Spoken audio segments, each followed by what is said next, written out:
మన Machilipatnam rotary club president గా పదవి బాధ్యతలు చేపట్టులో శ్రీ గౌరా మల్లయ్య రాఘవమ్మ దంపతులకు జన్మించినారు.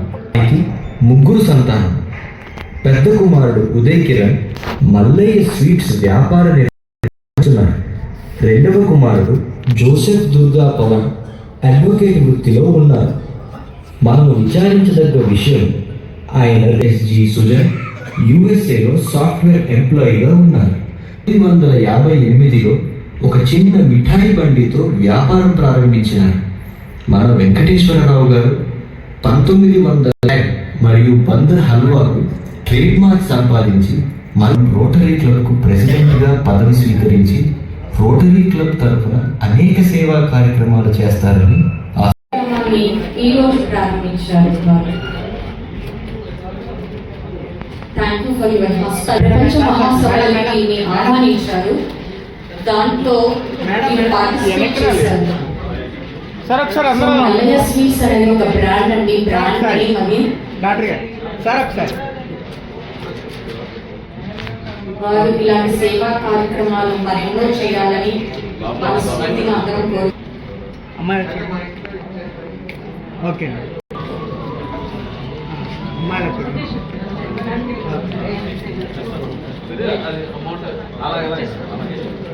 గవర్నర్ గారు శ్రీ జేఎన్ రాజశేఖర్ గారు to kindly invest the incoming president and secretary with the official rotary collar and gavel symbolizing the transfer of leadership.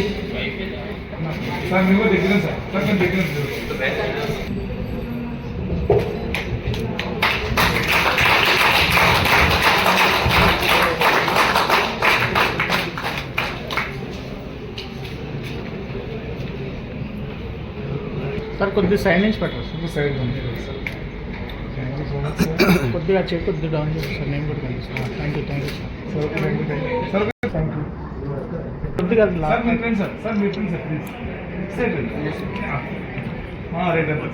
కొద్దిగా down sir please sir please sir. Okay smile. Okay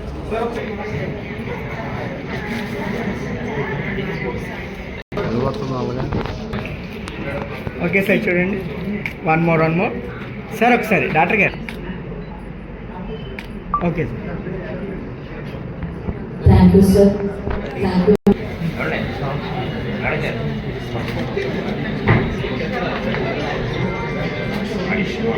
sir దారుగా sir దగ్గర please sir వచ్చాను sir please sir వచ్చాను please sir. Thank you.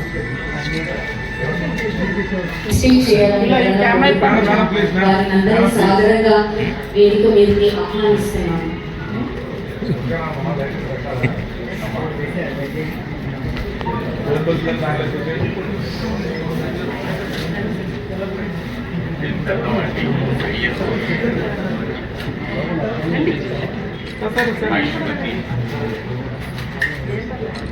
Madam please madam.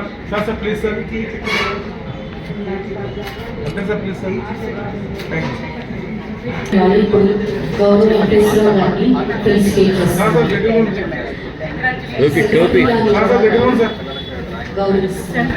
Sir ఒక్కసారి అందరూ sir camera please. YS గారు పెట్టించు కదా పట్టుకుని సార్ కొద్దిగా సైడ్ నుంచి సార్ కొద్దిగా సైడ్ నుంచి. ఇప్పుడు ఈ రోటరీ పాల్ హ్యారిస్ చికాగో నగరంలో ప్రత్యేకించి నిస్సహాయంగా జనం చచ్చిపోతున్నారు. నిస్సహాయంగా సహాయం చేయొచ్చు. సహాయం చేస్తే వాళ్ళు బతికి మంచి జరిగేటువంటి అవకాశం ఉంది. కానీ వేరే కారణాల వల్ల తట్టుకునేవాళ్ళు ప్రత్యేకించి ఆదరించి ఆకాంక్షించి హక్కును చేర్చుకునేటువంటి వ్యక్తులు లేక చచ్చిపోతున్న దాంతో ఆయన ఒకటే వచ్చింది, అరే ఎందుకు వీళ్ళని మనం ఏది రక్షించకూడదు, లేని నిరాధారంగా ఉన్న వాళ్ళకి ఒక ఆధారం ఎందుకు కల్పించకూడదు అన్నటువంటి భావం నుంచి పుట్టింది రోటరీ వ్యవస్థ. దానికి తగ్గట్టుగానే 10 మందిని భావసారూప్యం కలిగిన 10 మందిని కలుపుకుని ఒక సంస్థ అంటూ ఏర్పాటు చేసి 1905లో ఒక చిన్న సంస్థగా ఏర్పడింది. తర్వాత ఎన్నో రకాల సంస్థలైంది. Service oriented organisation. దీనికి ఇందాక చెప్పారు సర్వీస్ అబౌవ్ సెల్ఫ్ అంటే స్వార్థాన్ని మించినటువంటి ఆ ఆలోచన లేకుండా సర్వీస్ చేయి. రెండోది he profits best who serves best అంటే ఎవరైతే సేవని చక్కగా హృదయబద్ధంగా చక్కగా మనసుతో చేస్తారో వాళ్ళకి అన్ని రకాల లాభమే జరుగుతుంది తప్ప ఇప్పుడు నష్టం అనేటువంటిది జరగదు అని ఈ ఆశయాలతో ఏర్పడింది. Service above self, he profits most who serves best. దీనికి మన భారతీయ సిద్ధాంతం ఏమిటో తెలుసా? ఇది అంటే ఎప్పుడైతే నువ్వు సర్వీస్ని అంటే సేవని ఎప్పుడైతే మనస్ఫూర్తిగా చేస్తావో అప్పుడు నీకు అన్ని రకాలుగా కూడా నీకు అన్ని రకాల సౌకర్యాలు అన్ని రకాల సపోర్ట్లు జరుగుతాయి.